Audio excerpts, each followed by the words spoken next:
গুরুত্ব নির্বাচন। এই নির্বাচনে আমরা ধানের শীষের পক্ষে প্রচারণার জন্য এই পথসভায় এসেছি। এই পথসভায় আসার একটাই কারণ, বাংলাদেশের একটা দল যারা ইসলাম বিক্রি করছে, বেহেশত বিক্রি করছে। বেহেশত দোজখ কি মানুষের হাতে না আল্লাহর হাতে? এর জন্য বলতে হবে মানুষের হাতে না আল্লাহর হাতে?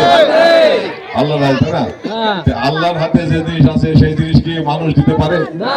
হ্যাঁ, জামাতের আমির ডক্টর শফিকুর রহমান কয়েকদিন আগে বললো স্বাধীনতার ঘোষক হয়েছে কর্নেল অলি। তারপরের দিন কর্নেল অলি বললো যে স্বাধীনতার ঘোষক হয়েছে শহীদ প্রেসিডেন্ট জিয়াউর রহমান। তাহলে এত বড় মিথ্যাবাদী একটা দল, যে দলটা মানুষের দ্বারে দ্বারে যাচ্ছে, মা বোনদের কাছে যাচ্ছে, কি বলছে যে আপনারা যদি গাড়ি পাল্লায় ভোট দেন তাহলে বেহেশত আপনাদের নিশ্চিত। জামাতের আর এক নেতা বলছে যে তোমরা যদি বিশ্বাস না করো, মরার গাড়ি পাল্লায় ভোট দিয়ে মরবা, মরার পরে বেহেশত না পেলে আমাকে বলবো। এটা কি সম্ভব? এটা কি সম্ভব?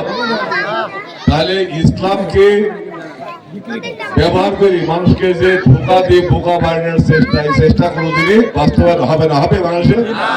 ইনশাল্লাহ হবে না। আর যারা স্বাধীনতার পক্ষের শক্তি, এই জুলাই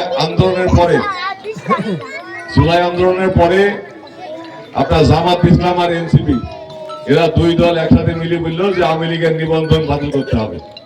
আমাদের নেতা তারেক রহমান সহ বিএনপি তারা বললো যে কোনো আদর্শকে গণটিকে হত্যা করতে আমরা চাইনি।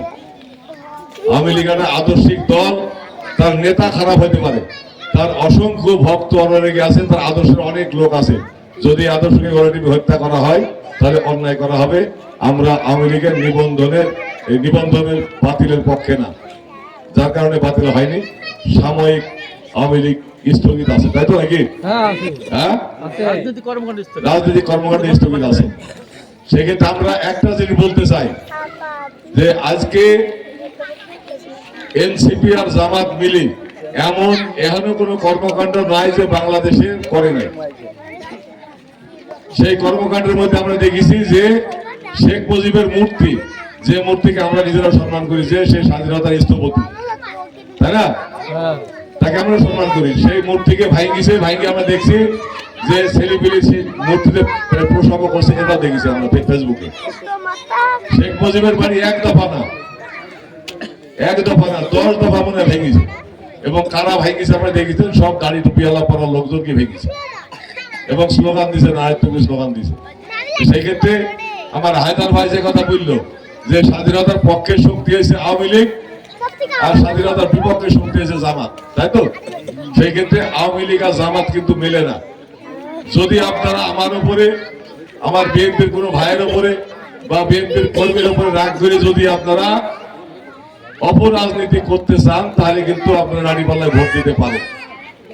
যা মানে ওপরে থুতু ফেললে নিজের মুখাইতে পারে না, মানে সেই কাজে সামিল হবে। সেই ক্ষেত্রে দুর্লভপুর গ্রাম আমি চিনি, আমাদের হাতে গোনা কয়েক ঘর বিএনপি আছে, বাদ বাকি সবই কিন্তু আওয়ামী লীগের ভোট, তাই না? সেই ক্ষেত্রে আপনাদের অনুরোধ করব, শেখ মুজিব বাড়ি ভাঙার যে আপনার প্রতিশোধ, শেখ মুজিবের মূর্তি ভাঙার যে প্রতিশোধ, এই প্রতিশোধ নেওয়ার জানি ধানের শীষে ভোট দিয়ে দেবো। কি আপনারা সবাই রাজি আছেন নাকি? হ্যাঁ, এই প্রতিশোধ নেওয়ার জন্য 12 তারিখে ব্যালট বিপ্লব করা দেবে ধানের শীষের পক্ষে নাকি? হ্যাঁ, স্বাধীনতার পক্ষে দুই শক্তি এক জায়গায় থাকলে বিরোধী শক্তি মাথা ছাড়া দেওয়ার সুযোগ পাবে না, পাবে? হ্যাঁ, আজকের হয়তো আওয়ামী লীগের কর্মকাণ্ড নিষিদ্ধ আছে, আগামীকালকে ওপেন হইতে পারে নাকি? ওপেন হলে ওপেন রাজনীতি করবেন আপনারা, কিন্তু ওই 71 আপনার পাকিস্তানপন্থী ওই দলটা যদি ক্ষমতায় যায় তাহলে রাজনীতি করার সুযোগ কিন্তু সংকীর্ণ হয়ে যাবে, পাবেন না সুযোগ। কি ঠিক না বেঠিক? আজকে জামাতের এক জেলা আমির সিরাজগঞ্জে বাড়ি, ওই ভদ্রলোক বলছে যে আওয়ামী লীগের যেসব নেতারা পালিয়ে গেছে তাদের বউ আর মেয়েদের প্রতি হক আছে। এই কথা বিশ্বাস করলে ইমান থাকবে?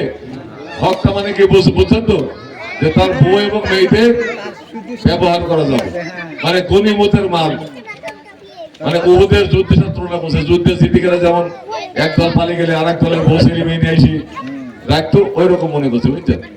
আর এক নেতা বলছে যে সূর্যকে আমি যদি আঙ্গুল হেলানি করি তাহলে গাড়ি থাকবে, ডুবতে বলে ডুববে, উঠতে বলে উঠবে।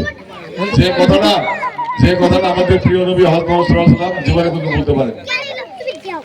আমাদের প্রিয় নবী হযরত মুহাম্মদ সাল্লাল্লাহু আলাইহি ওয়াসাল্লাম কোনদিন বলেনি যে তোমরা এই কাজ মানে এইটা করলে বেস্ট পাবা, তাই না?